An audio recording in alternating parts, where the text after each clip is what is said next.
মদিনাতুল উলুম হুসাইনিয়া মাদ্রাসায় Al Hilal পত্রিকার ৪৭তম বর্ষপূর্তি আরম্ভনী উপলক্ষে গুণীজন সংবর্ধনা অনুষ্ঠানের বিরল বৈশিষ্ট্য প্রাণপ্রিয় সভাপতি, মঞ্চে উপবিষ্ট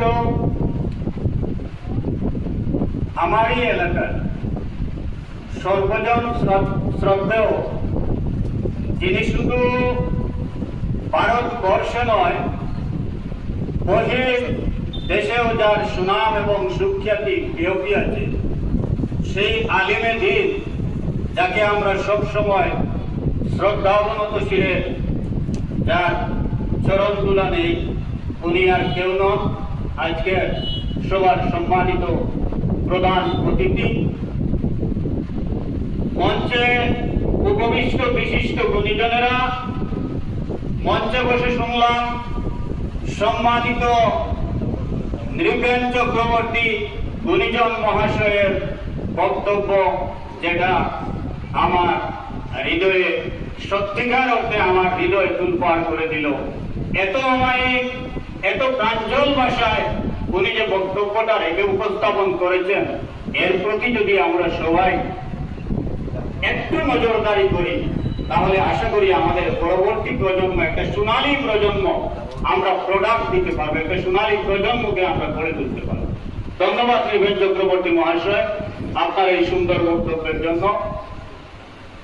তো যাই হোক, সময় স্বল্প পরিসরে বক্তব্য দেওয়ার অনেক আছে, কিন্তু গুণীজনরা বসে আছেন, আমি বক্তব্য দীর্ঘায়িত করব না। আমি শুধু একথাটাই বলবো, আজকে যিনি এই সভার আয়োজন করেছেন, ওনাকে নিয়ে আমরা গর্ব করি, উনি আমাদের গর্ব। মৌলানা আবুল হোসেন আব্দুর রুফ মহাশয়, যাকে নিয়ে আমি বেশ কয়েকবার বাংলাদেশে বেশ কয়েকটা প্রোগ্রামে ওনাকে নিয়ে আমি গিয়েছি, ওনার সাথে আমি প্রোগ্রাম করেছি।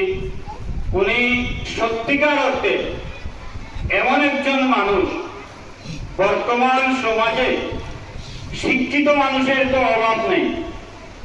আমাদের সমাজে বা গোটা ভারতবর্ষে বর্তমানে যেভাবে তরতরিয়ে আমাদের শিক্ষা ব্যবস্থা পা করে এগিয়ে চলছে, শিক্ষার কোনো এখন অভাব হচ্ছে না।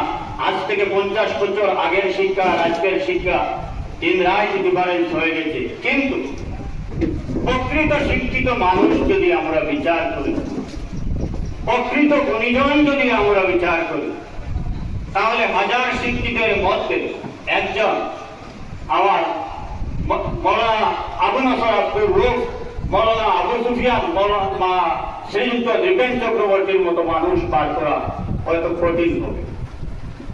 তো কথাটা আমি এই জন্য বললাম যে শুধু সুশিক্ষায় আমাদের সমাজকে শিক্ষিত করলে হবে না। আমাদের শিক্ষার পাঁচটা, যে 5টা স্তর বলেছেন, আমি আরো 5টা স্তর বলছি। শিক্ষার 5টা স্তর হচ্ছে, একটা হচ্ছে নৈতিক শিক্ষা, একটা হচ্ছে জাগতিক শিক্ষা, একটা হচ্ছে আধ্যাত্মিক শিক্ষা, একটা হচ্ছে মানবিক শিক্ষা, একটা হচ্ছে পুঁথিগত শিক্ষা। আধ্যাত্মিক শিক্ষা ছাড়া জাগতিক শিক্ষা সম্ভব নয়, জাগতিক শিক্ষার দ্বারা মানবিক শিক্ষা সম্ভব নয়, মানবিক শিক্ষা ছাড়া পুঁথিগত শিক্ষা সম্ভব নয়, আর পুঁথিগত শিক্ষা ছাড়া মানবিক শিক্ষা সম্ভব নয়। একটার সাথে আরেকটা পরিপূর্ণভাবে জড়িত। তাই এই 5টি শিক্ষার সমন্বয়ে আমরা যদি আমাদের সন্তান সন্ততিকে সুশিক্ষিত করে তুলতে পারি, তবে এই সন্তান এবং এই সন্ততি একদিন মৌলানা আবু সুফিয়ান হবে, আবু নসর আব্দুর রুফ হবে, এখানে যে গুণীজনরা আছেন এদের মতোই হবে। তো যাই হোক, আমি আর এদিকে যাচ্ছি না। এখানে যেহেতু আজকে আমাদের সংগঠিত করা হয়েছে আল হিলাল পত্রিকার তরফ থেকে, আমি স্যারের কাছে চিরকৃতজ্ঞ, চিরঋণী।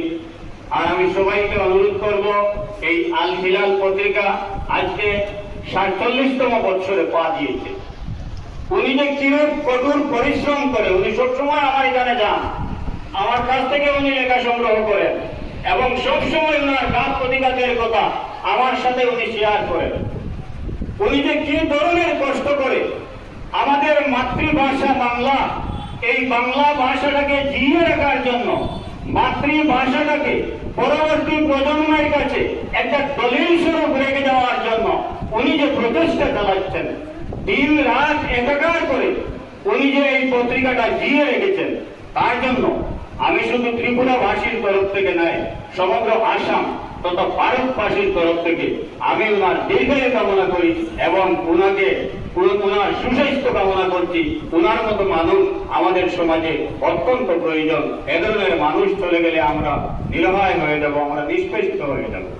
একটা কথা না বললেই না হয়, আমি আগেই বলেছি শিক্ষার কোনো অভাব নাই, কিন্তু আমরা প্রায় সময় দেখি, বিগত কিছুদিন আগে বলতে লজ্জা হয়, আমাদের এখানে একটা উচ্চ কলেজে মাতৃভাষা দিবস উপলক্ষে একজন প্রধান অতিথি আনা হয়েছে। উনি এদিনকে সভায় প্রধান অতিথি, আমরাও সেদিন সেখানে ছিলাম। তো উনি বলছেন, আমাকে ক্ষমা করবেন ওনার বক্তব্যের আগে, যে আমি শিলচরের লোক, বলছেন আমি মাতৃভাষায় কথা বলতে পারি না, আমি ইংরেজিতে স্পিচ রাখবো। শুনে আমার মনটা কিরকম হয়ে গেল, ফলাফল হয়ে গেল। আমি সঙ্গে সঙ্গে মাইক্রোফোন হাতে নিয়ে বললাম, স্যার, যেহেতু আপনার ভাষা এই পার্শ্ববর্তী শিলচরে বাংলা ভাষার পীঠস্থান হিসাবে ধরে নেওয়া হয় বরাক উপত্যকার, আপনি শিলচরের লোক, আপনি তো বাড়িতে বাংলা শিখেছেন, বাড়িতে তো বাংলায় পড়াশোনা করছেন, আপনার মাকে আপনি মা বলে ডাকেন, বাবাকে বাবা বলে ডাকেন, তাহলে কেন আপনি বাংলা ভাষায় বলতে পারবেন না? আপনি বড়ুয়া ভাষায়, আজকে যেহেতু মাতৃভাষা দিবস, অন্য যদি প্রোগ্রাম হতো বিকল্প কথা ছিল, যেহেতু মাতৃভাষা দিবস সেই হেতু আপনি বাংলায় বক্তব্য রাখতেই হবে আপনাকে। তো শেষ পর্যন্ত এই ভদ্রলোক বাংলায় বক্তব্য রাখলেন। এই হচ্ছে আমাদের বাংলার হাল। তো আমার বাংলা ভাষাটাকে যদি আমরা জিয়ে রাখতে না পারি, আপনারা শুনলে, শেষ করে দিচ্ছি, শুনলে আশ্চর্যান্বিত হবেন, গোটা বিশ্বে 200টা ইউনিভার্সিটিতে বাংলা ভাষা সমহিমায় পড়ানো হচ্ছে। এমনকি বাংলা ভাষায় সর্বপ্রথম রবীন্দ্রনাথ ঠাকুর নোবেল পুরস্কার পেয়েছিলেন আমার এই বাংলা ভাষার উপর। এই বাংলা ভাষা বিশ্বের শ্রুতিমানের যে ভাষা সুখ্যাতি অর্জন করতে সর্বৈব সুফল হয়েছে আমার এই বাংলা ভাষা। এই বাংলা ভাষাকে অবহেলা করলে চলবে না। তো যাই হোক।